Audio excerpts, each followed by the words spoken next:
हर हर महादेव। जय गुरु जी, शुक्राना गुरु जी, अनंतम अनंतम शुक्राना।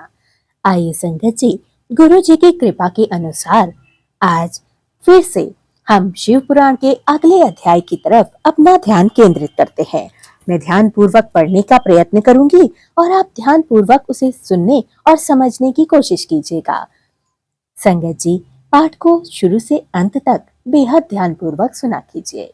आइए संगत जी, आज के अध्याय में हम जानेंगे कि विष्णु द्वारा तुलसी के शील हरण का वर्णन, कुपित हुई तुलसी द्वारा विष्णु को श्राप देना, शंभु द्वारा तुलसी और शालिग्राम शिला के महात्म्य का वर्णन। फिर व्यास जी के पूछने पर संत कुमार जी ने कहा, महर्षि, रणभूमि में आकाशवाणी को सुनकर जब देवेश्वर शंभु ने श्री हरि को प्रेरित किया, तब वे तुरंत ही अपनी माया से ब्राह्मण का वेश धारण करके शंखचूड़ के पास जा पहुंचे। उन्होंने उनसे परमोत्कृष्ट कवच मांग लिया। फिर शंखचूड़ का रूप बनाकर वे तुलसी के घर गए और वहां पहुंचकर उन्होंने तुलसी के महल के द्वार पर निकट नगारा बजाया और जय जयकार से सुंदरी तुलसी को अपने आगमन की सूचना दे दी। उसे सुनकर सती साध्वी तुलसी ने बड़े ही आदर के साथ झरोके के रास्ते राजमार्ग की ओर झांका और अपने पति को आया हुआ जानकर वह परमानंद में निमग्न हो गई। उसने तत्काल ही ब्राह्मणों को धन धान्य देकर उनसे मंगलाचार करवाया और फिर अपना श्रृंगार किया। इधर देवताओं का कार्य सिद्ध करने के लिए माया से शंखचूड़ का रूप धारण करने वाले भगवान श्री विष्णु रथ से उतरकर देवी तुलसी के भवन में चले गए। तुलसी ने पति रूप में आए हुए भगवान का पूजन किया, बहुत सी बातें की, तदंतर उनके साथ रमण किया। तब उस साध्वी ने सुख, सामर्थ्य और आकर्षण में व्यक्ति कर्म करके देखकर सब पर विचार किया और संदेह उत्पन्न होने पर वह, तू कौन है, यूं डांटती हुई तुलसी बोली। तुलसी ने कहा, दुष्ट, तुझे शीघ्र बतला कि माया द्वारा मेरा उपभोग करने वाला तू कौन है। तूने मेरा सतीत्व नष्ट कर दिया, अतः मैं अभी तुझे श्राप देती हूँ। संत कुमार जी कहते हैं, ब्राह्मण तुलसी का वचन सुनकर श्री हरि ने लीला पूर्वक अपनी परम मनोहर मूर्ति धारण कर ली। तब उस रूप को देखकर तुलसी ने लक्षणों से पहचान लिया कि ये साक्षात विष्णु है, परंतु उसका पतिव्रत नष्ट हो चुका था, इसलिए वह कुपित होकर विष्णु से कहने लगी। तुलसी ने कहा, हे विष्णु, तुम्हारा मन पत्थर के तरह सदृश कठोर है, तुमसे दया का लेश मार्ग भी नहीं है। मेरे पति धर्म के भंग हो जाने से निश्चय ही मेरे स्वामी मारे गए, क्योंकि तुम पाषाण सदृश कठोर, दया रहित और दुष्ट हो, इसलिए अब तुम मेरे शाप से पाषाण स्वरूप ही हो जाओ। संत कुमार जी कहते हैं, मुने, यो कहकर शंखचूड़ की वह सती साध्वी पत्नी तुलसी फूट फूट कर रोने लगी और शोकार्त होकर बहुत तरह से विलाप करने लगी।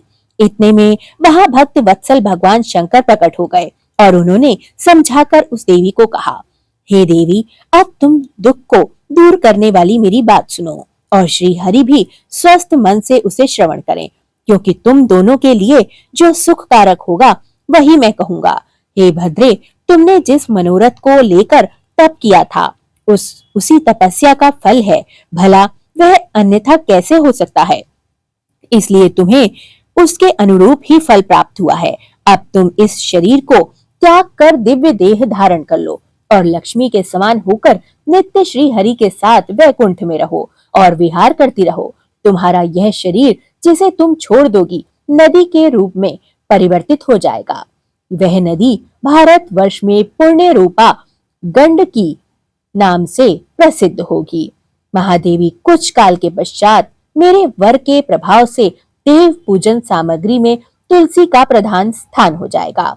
सुंदरी, तुम स्वर्ग लोक में, मृत्यु लोक में तथा पाताल में सदा श्री हरि के निकट निवास करोगी और पुष्पों में श्रेष्ठ तुलसी का वृक्ष हो जाओगी। तुम बैकुंठ में दिव्य रूप धारिणी, वृक्षाश्रित धारिणी देवी बनकर सदा एकांत में श्री हरि के साथ क्रीड़ा करोगी। उधर भारतवर्ष में जो नदियों की अधिष्ठात्री देवी होगी वह परम पुण्य प्रदान करने वाली होगी और सदा एकांत में रहोगी। श्री हरि के साथ क्रीड़ा करोगी।